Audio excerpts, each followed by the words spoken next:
Heyo and welcome to episode 0 of Build and Battle Season 4, where we will build a beautiful medieval city while battling off bandits, brigands, and no-good doers. In today's episode, we will be discussing and planning the future settlement of Nemeria, our new thriving civilization where tranquil rivers welcome those seeking fortune, safety, and more. In Nemeria, the streets are packed with hopeful souls looking to build a thriving community safe from the bandits and outlaws that roam in the wilds. So, let's get into today's episode by jumping straight on into our character selection screen and our pre-game setup. So let's start by changing our name and selecting our character. As always, I will change the name to Lady Nama, and we will keep to our same green-dressed character portrait. Next, let's talk about the coat of arms you see saved here. I designed this one a while ago, probably back when the new maps were introduced into the early access game of Manor. I am finding I'm loving the simplicity of one large character, in this case the fish, and the blending of different shades of the same color, again in this case the blue. I think this will play along with the map and theme of this build very well, so yeah, let me know what you think down in the comments of this new shield. So after playing about half a year or so on a Rise to Prosperity build in Season 3 of Build and Battle, I think I would like to implement some warfare again. However, just probably not against the Baron, but instead against the bandits and the outlaws of Manor. I'm striving for a fun yet non-stressful gameplay, and I feel the Baron and the bandits will simply be too much if together. I also really enjoyed building very large settlements in Season 3 and trying to fuse them together aesthetically, and honestly, I wouldn't mind trying that opportunity once again, but with a new map. Therefore, the Baron is going to sit this season out, and we're going to increase some of the difficulty settings on the bandit instead. Who knows? Maybe 3 seasons later, we finally have gained an alliance with that Baron. All right, and if you haven't guessed it yet, we are going to be playing on the Winding River because big fishy shield and big river vibes. I'd love to aesthetically design some waterfront housing, some riverside apple orchards, and a grand manor house atop the cliffside, and I think we'll be able to get that from this map. Also, I have not played on any of the new maps yet, despite them launching several months ago with the last game patch, so I am, just a wee bit excited to get to play on a new map. Okay, so honestly, I think that's just about it for our pre-game setup plan. So let's hit go and see what we get for our first territory. Okay, I'm just gonna fangirl on our luck with RNG for the last 2 seasons for a moment. Back in Season 3, I was really hoping we would get that big cliffside territory that you saw us build Old Namatine in, and I was wicked excited when we got it. Once again, first roll, and we got the center territory, which I was hoping for, so yeah, once again, wicked excited. Honestly, I wish my luck was this good in all my other games. Anywho, let's take a look at our resources while we are zoomed out here in the map. We have a rich deposit of fish, which is okay, we can work with it. We also have a wild game deposit, rock deposit, clay deposit, and iron deposit. I think this will do just fine to get us started, as we can use the fish as a good resource alongside some vegetable patches, chicken coops, and a small amount of meat from the wild game deposit. We can also then use that wild game to create leather to help upgrade our burgage plots to level 2 and supply our people with level 1 clothing. After that, we can start focusing on upgrading our burgage plots and acquiring some artisans and harvest that iron ore deposit to make some basic weaponry to fight off those brigands and bandits. So let's leave the map view, pause the game, and check out some of the specific aspects of the territory, such as fertility and underground water supplies. Heck yeah, once again, great luck. We have awesome emmer fertility and honestly, decent flax and decent barley. This is really going to allow us a lot of leniency with our level 2 clothing, as well as getting some ale flowing throughout Nemeria. While I wasn't initially planning on making a lot of farmlands in our first territory, I like that we have the option, especially since we don't have a berry deposit, and I want to make sure we can grow a fairly large population without overtaxing our food supplies. We also have a good underground water disbursement. This will allow us to decide where some of our village centers will be. That way we can keep to some of the building strategies we developed back in Build and Battle Season 3 when we constructed Namatine Fields. In that particular territory, I really loved building little modular clusters throughout the territory and specifically building enough burgage plots for our employment demands. I kind of want to keep to that building method for a little while longer, so obviously, I mean, it's up for planning still, but I might stick to that type of building. So ultimately, I think I may try to create a center of commerce again, maybe positioning a trading post near each bridge or path that leads into another territory. I wouldn't mind also acquiring some more territories to attempt to make a larger settlement by aesthetically fusing everything together. We attempted this back in Build and Battle Season 3, and my biggest hurdle in accomplishing this task was the interregion trade, as Old Namateen had a massive population, and the interregion trade simply didn't transport or accommodate enough food, movement for the population we had, which I think was about 1,700. I've learned a lot from that, so I think I might be a little nuts in trying to do this again, or, we simply have more experience. But tell me your thoughts in the comments. Should we try to make this central territory a center for commerce once again, or perhaps we should focus on a farming giant or a different kind of civilization altogether? Let's sort of zoom on out here though and kind of take a look just at what the other territories have to offer. So Wildfeld has animals, rocks, clay, a rich salt deposit, and a rich berry deposit. I really, really love berry deposits. I think they are absolutely, I don't want to say the word broken, but they're a phenomenal resource for food. So I kind of really want one. But here, I don't know if it actually even makes sense. There's not much else really going for Wildfeld. How do we say this one? Clanau? No idea. Well, this one does have a wild animal and a rich iron ore deposit. That could be really useful in attempting to create weapons, because we do have bandits we gotta fight on this one. Ferdau has, also a rich iron deposit and a rich stone deposit. I do believe we are going to be getting some updates to our stone deposits soon.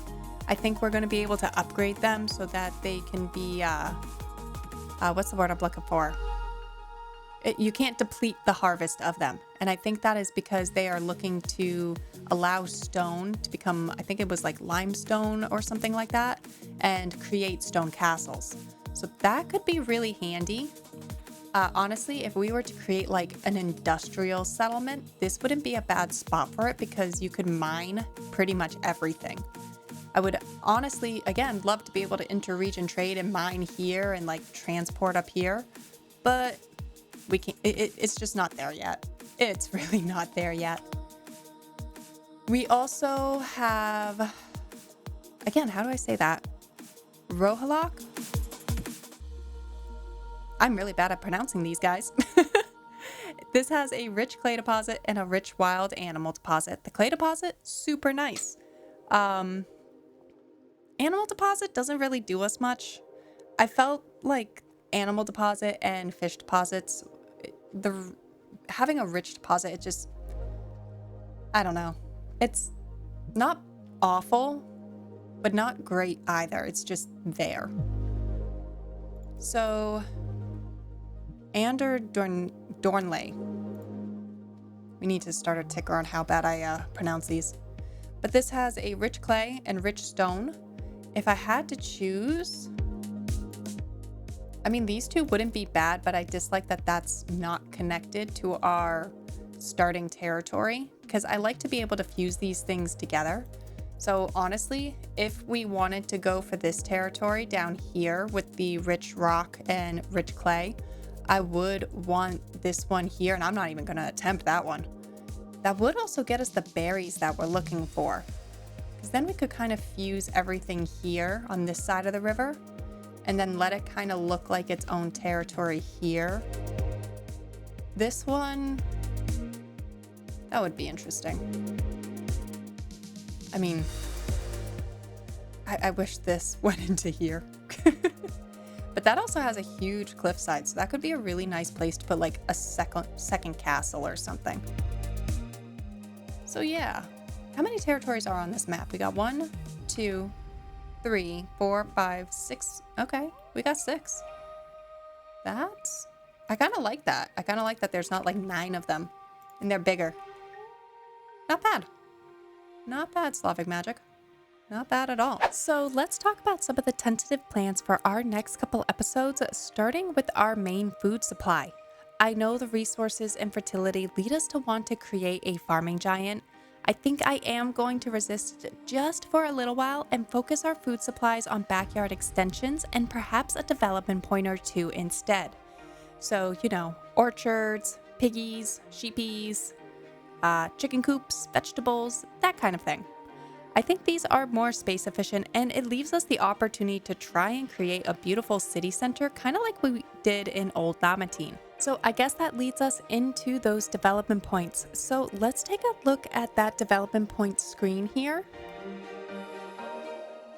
If I remember correctly, we can cap our territories at about 6 development points.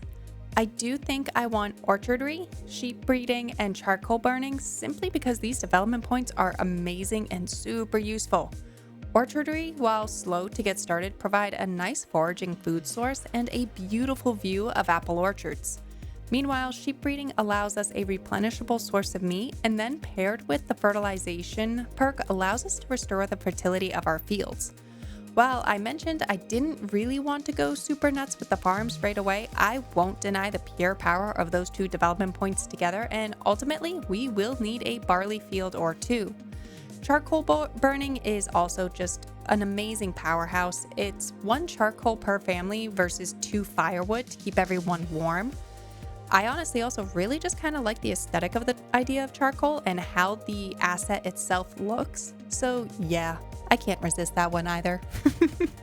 So this does lead us to our tentative territory layout itself. I think I want to have our manor house up on this cliffside as it's kind of just the best option in my opinion for both defensive purposes from the bandits as well as aesthetic purposes. I simply also just really like having my manor houses have some height as I think it just makes them look stunning. Honestly, simple as that. Next, we will need some barley fields, so I think I would like to place them beneath the cliffside.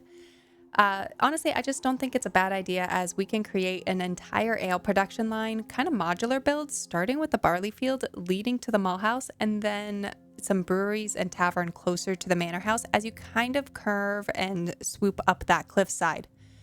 And honestly, that will probably also be where a lot of our level 3 burgage plots end up being. So I think just the height and the idea of it just makes more sense to me because it's a city center and they're the tallest assets that we could currently acquire in the version of the early access game we have. We can also create some smaller villages around our wild game, iron ore, clay, and stone deposits. All of these, with the exception of the wild game, will deplete eventually, so if we want more farm fields, we can build them once we have harvested the original resources, which might make some very interesting, historical builds in a sense.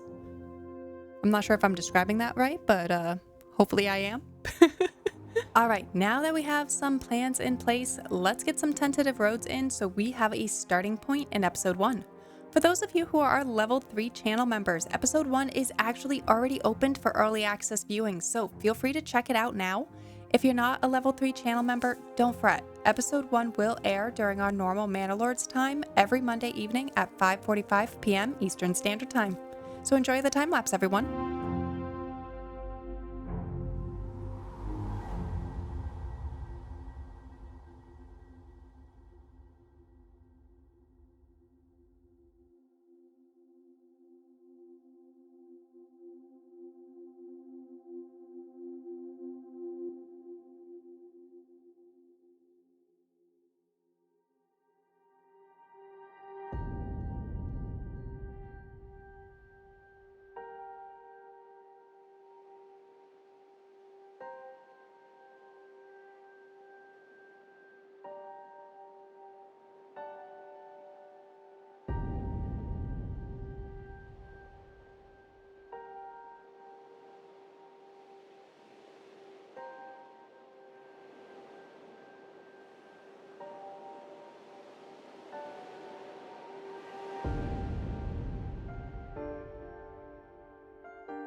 Alrighty, everyone, I think that's going to just about wrap up today's episode and today's premiere. So if you enjoyed, please hit that like button, subscribe, and leave me a comment down below letting me know your thoughts on our plans for season 4.